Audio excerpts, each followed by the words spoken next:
Now, very often when I jump into a London taxi, the cabbie, if he's of a chatty frame of mind, will ask me what I do for a living. My heart sinks because I usually know what is coming.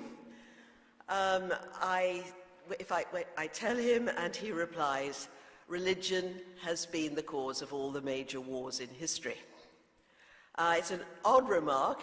I've heard this repeated almost like a mantra, not just by taxi drivers, but by American academics and commentators, psychiatrists,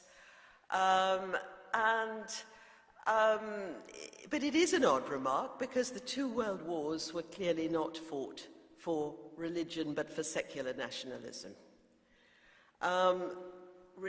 Military historians tell us that we never go to war for a single ideological reason. There are always a host of deeply interrelated factors, military, political, economic, and one of the chief factors in warfare is economic, the competition for scarce resources. Similarly, scholars on terrorism tell us that whatever ideology is promoted by terrorism, it's always inescapably political. It's about grabbing power or changing power or deposing power, but it always has a political element. I feel that at the moment we are obviously in a deeply, dangerously polarized world, and we need to understand all the factors that go into the violence that that shocks us to the core. And if we just persist on blaming the whole thing on religion without taking into account these other factors, we are missing important parts of the puzzle that we should apprise ourselves of. I'm not saying that religion has not been abused and is not implicated, but it's never the whole, nor even the chief factor. Now, one of the problems is the use of the word religion itself. For about 50 years now in the academy, it's become a truism that it's impossible to define religion. That our Western conception of religion, which dates back to the 18th century, which sees religion as a separate activity, something separate from other mundane activities, that is a private search, a private quest, a personal matter that must be kept out of political life, that centers on a supernatural God and a set of clearly defined beliefs and practices. No other culture has anything like it, and it would have been very strange to pre-modern Europeans too.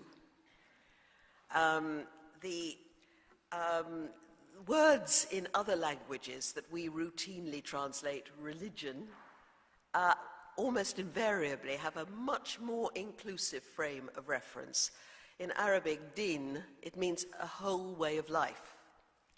The Sanskrit dharma takes in spirituality, but it also takes in politics, judicial matters, economics, and state building.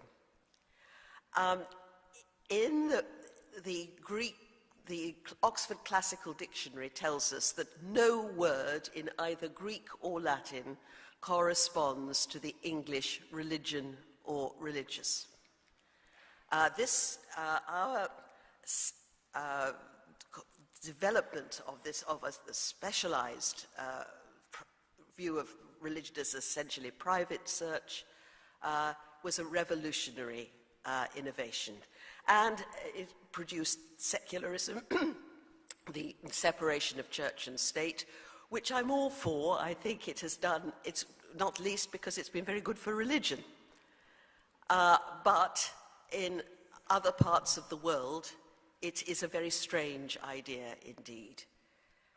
The only faith tradition that does fit the modern perception of religion is Protestant Christianity, which, like religion in this sense of the word, was also a product of the early modern period.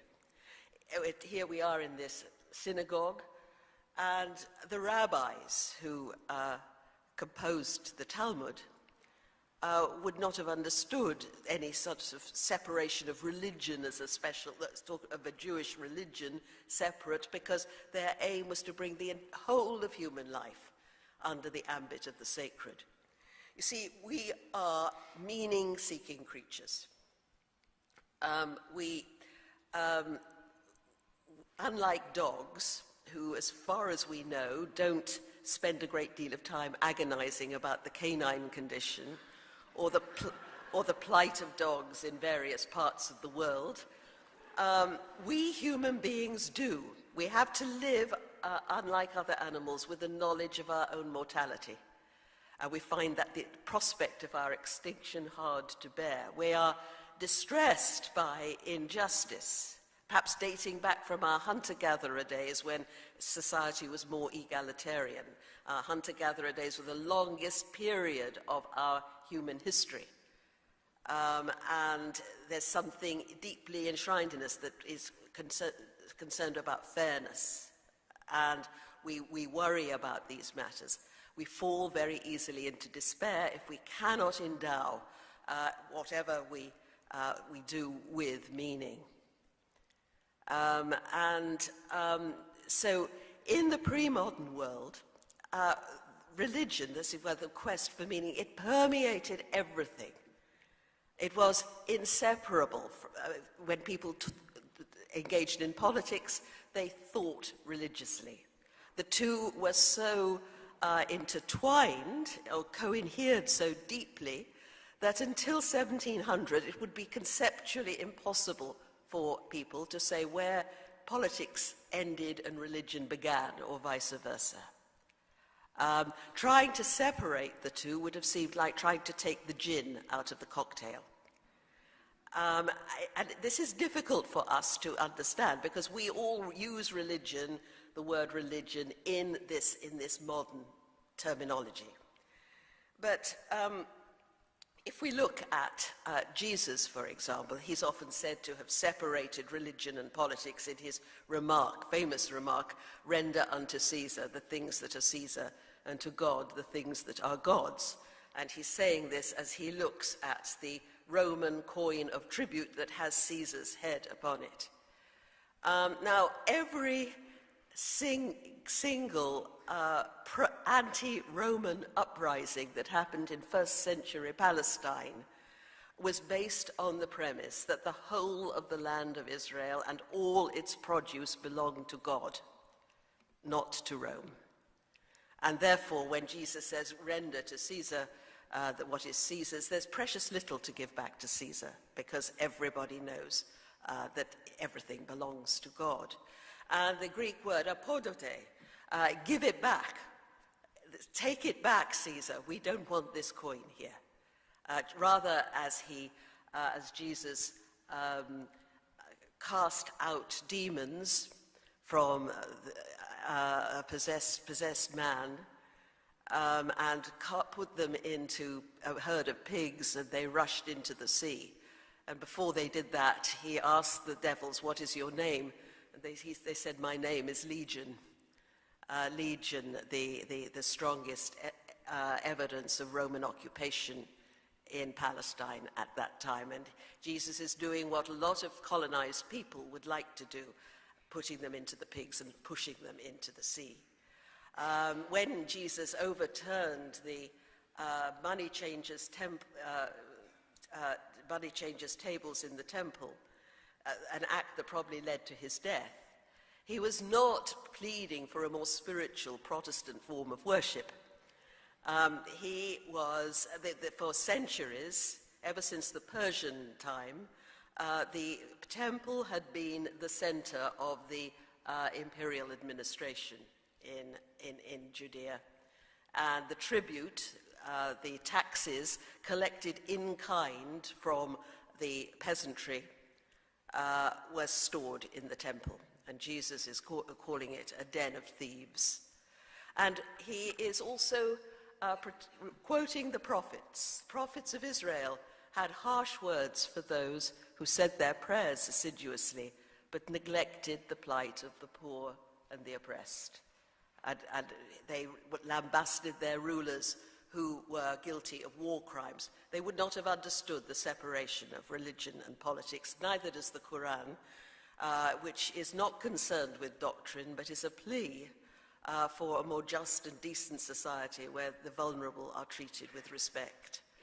And so this idea of separating religion and politics, we'll come to how that came to be in a moment, but it was an innovation, and a good one for us. It was a good one. It enabled our modernization to go forward. It was essential to our modernization process. It may not be so beneficial, as we'll see, in other parts of the world.